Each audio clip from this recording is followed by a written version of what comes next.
everybody write 250 in the chat to celebrate, and maybe with some flowers or some rainbows and some stars to celebrate the episode 250. And I would love you in the chat to tell me what Club Shada represents to you, so I can read it, and we can talk about it. What it represents to me is, I mean, I've said it before, but I don't mind saying it again. Big up to all the sponsors. What it represents for me is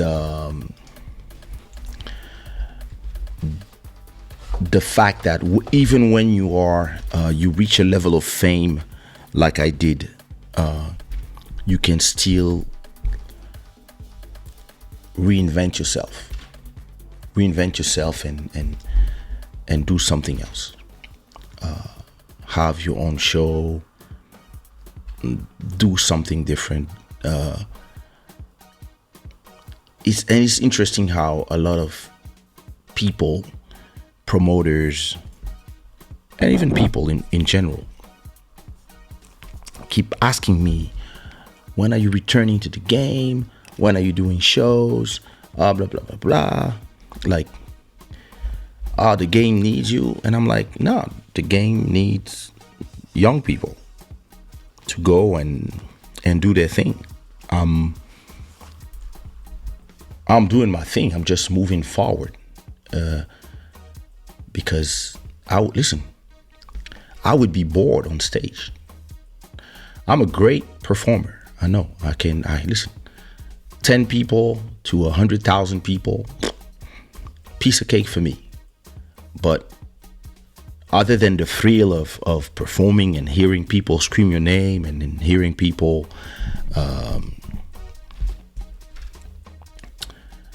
receiving the love, receiving that good energy. Yeah, man, the first show is amazing. The 10th show is amazing. 100 shows is amazing. After 1,000, or I don't even know how much, but yeah, after 1,000 shows, or even after 300 shows,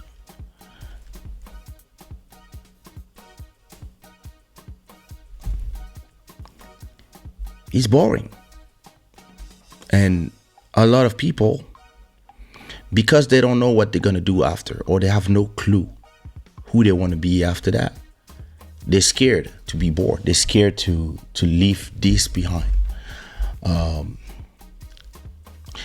was never scared because I always knew that I would do other things.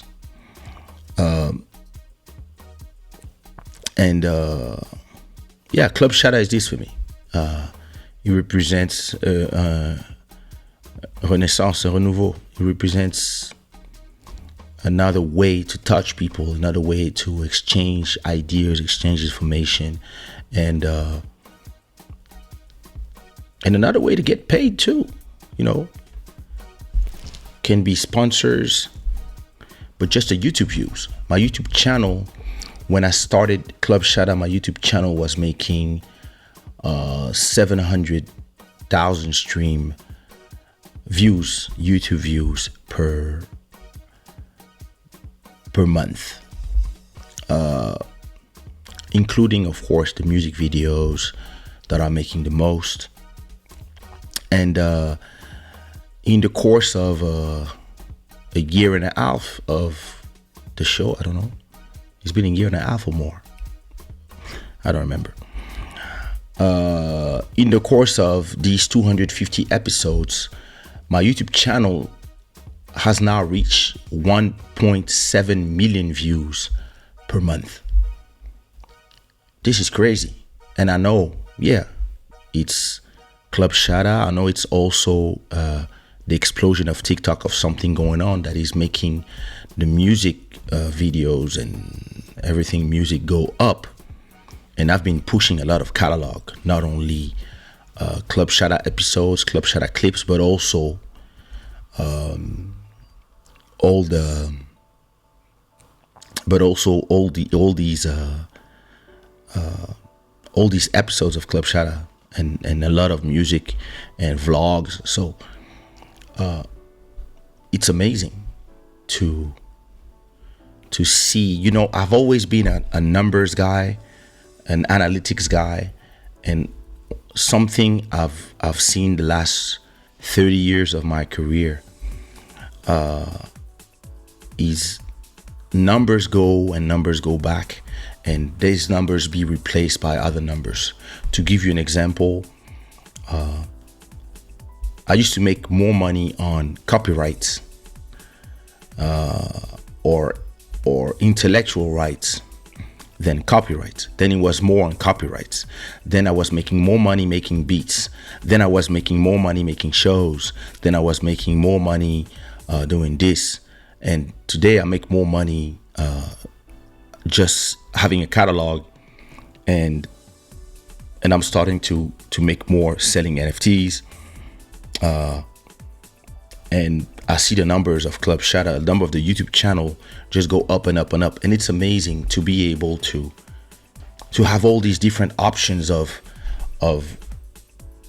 ways to generate money. And it's not like when one is bigger, the others disappear. It's just like multiple income streams. And yeah, listen, I can't wait for the numbers, the money generated by Club Shada to just double. If it just double, if the YouTube channel in general, with Club Shada and the rest, if they just double, now it's like if I was making 4 or 5 shows every month. And then it becomes, you like, yo, look at this. Took you 2, 3, 4, 5, 6, 7 years, but now you really have a great business that you can do from home. And all you have to do is be in front of your camera, and hopefully by that time I get my new home, so I get a bigger studio. I stop shooting in my living room. I have my own place, and where I already know what I'm gonna do with Club Shada when I have a room. I'm gonna build a Club Shada room. I'm really gonna have a place for that. It's either gonna be in my house or it's gonna be in a place I rent. I don't know yet. If I get a house that's big enough, yeah, I'm gonna have my own office, and I already know in my head how I'm gonna decorate it or have somebody turn it into what I want. So it's,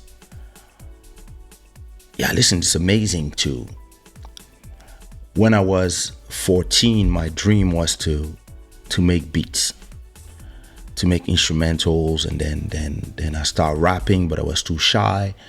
When I was 18, my dream was to just have one song out, to prove it was possible.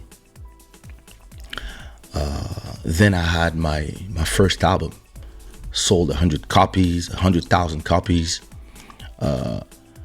and changed the face of Zouk music. Inspired people from Haiti to Paris to Lisbon to Fort-de-France to Pointe-à-Pitre to Marie-Galante. And then by the time I had my third album, I had On Dit Quoi, Fiona, Musiquarian, banging from Angola to Congo to Ivory Coast to Lisbon, Portugal, and at the same time I had a record label, and I signed Sumia, released their album successfully, had a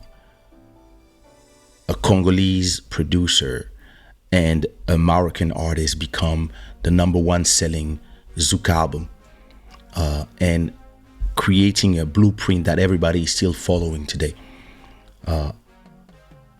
and producing Eligio, ABG, then Looney Johnson, Mika Mendes, and many others. launching careers and being part of the launch of solo careers of the Nelson Freitas, the George, etc. Becoming a successful record exec plus publisher, and still being a solo artist, acclaimed and performing like crazy, triple time Cora Award nominated. And by the time I arrived in 2008, I knew what I did it all. Les DS, smashing success, etc. Like by 2008, I was like, all right, listen, it's done. You can continue doing it, of course, or you can move to the next level. As I always tell you, in life, you got levels. Once you secured one level, you go to the next level, and now you secure that level. You win, you kill the boss, you secure the whole level. Time to move, fortify these levels so that you never go back down, and then you move to the next level. And I kept doing albums, but now more for not to prove something, and not to just, yeah. I remember when I did my album number 9. No, my album number 8 is because Bruno Solo called me one day and say, bro, it's time for you to save Kizomba. It's time for you to show them. All right, they're ready. Let's go then. And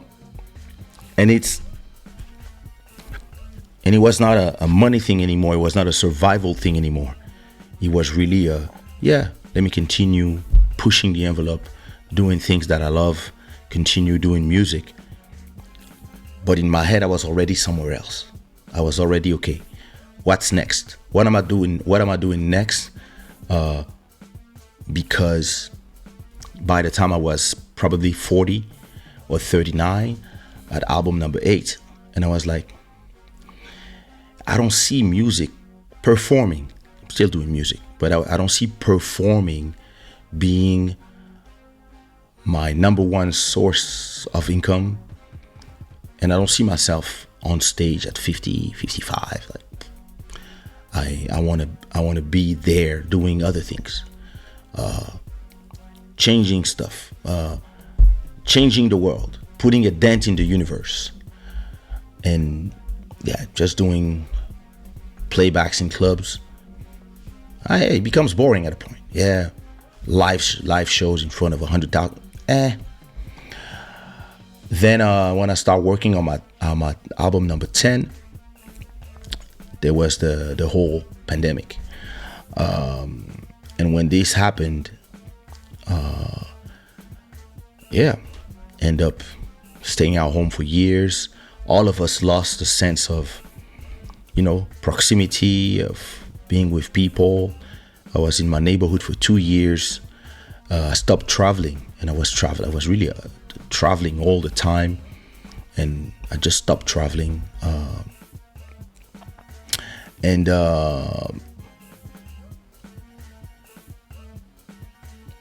Then, one day I discovered this program, Ecamm. I plugged my camera. That was my iPhone. Thinking that it was an iPhone X at that time. I plugged my iPhone.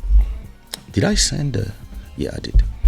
I plugged my iPhone to my USB cable to my computer. Put it on this tripod, and I began filming in an afternoon with Bodhisattva. And I was like, yo, let me start talking. And from the first episode, I was like, that's the thing. That's what I want to do.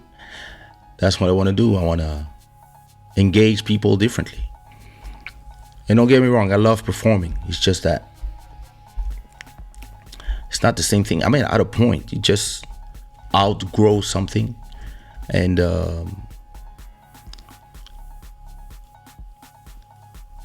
I remember when it was during the lockdowns.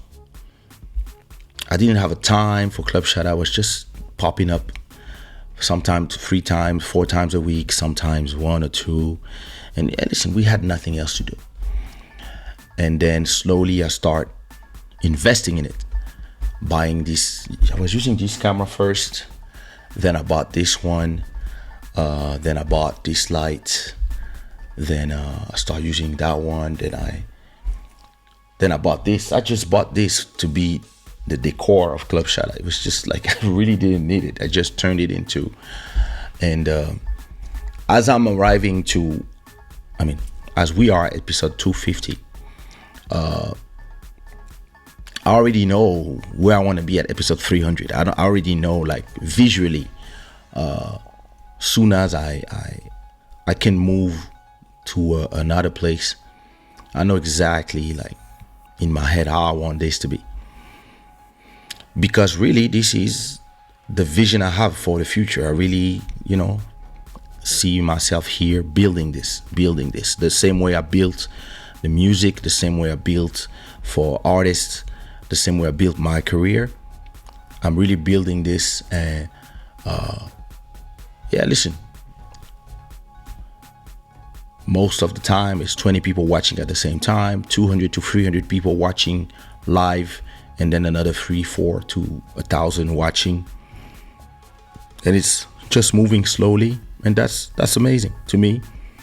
It's not a question of numbers. It's really a question of doing what inspires you in life, pushing through what, at a point, I always tell people, you know what? Just create the content and don't think too much about it. One day, when it blows up, it just blows up. And all of a sudden, all this content is just exploding. You just need something. Either it's the algorithm, either it's a guest, either you invited somewhere, something happens, and all of a sudden, your show just goes crazy. And the best thing too is once you have, so if you see there, from every video, from 250 videos, episodes, I create just 3. I create more sometimes, but let's say from every episode, I create 3 clips from, so that's 750 videos on YouTube plus 250 episodes. That's 1,000 videos. 1,000 videos on the YouTube channel that people just go and they watch. Some people watch, like I see some people because they put comments. Some people watch episode 88 and they leave a comment. And that's where you're like, oh, look at this. You are just generating content and content and content and content. And because it's evergreen content, people can just go and start watching from, like, somebody can discover Club Shada today and be like, I'm going to start watching this show from show number 1. And because they just start loving it. So that's a beautiful thing. And as we reach episode 250, listen, I just want to celebrate you guys and say thank you for being part of this. And from the people who've been here from the beginning, like Mountain of Inspiration, Joel Amen, the family, Julie, to those who just arrived now, like Sabrina or more, and those like Cire Desil who supported every episode that she's here, and those who come from time to time, appear, leave a big super chat, like some of you guys. And yeah, it's amazing to,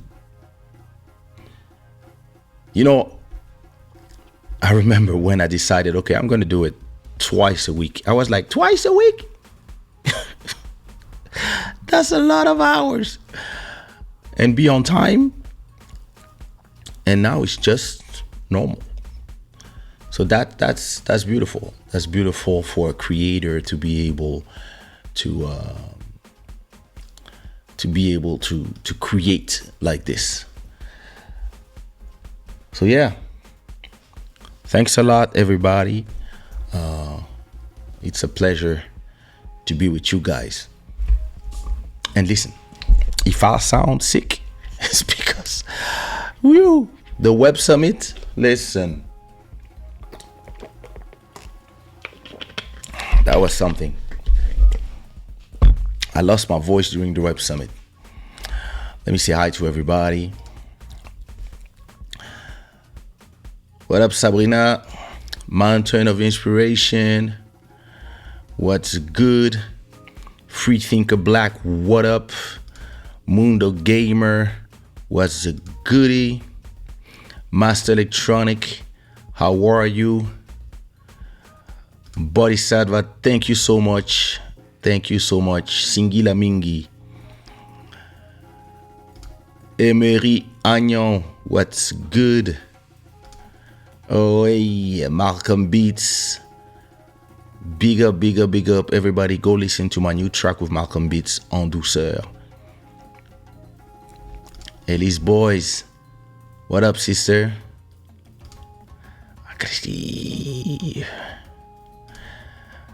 Emmanuel Etienne. What up? What up, La Baronne?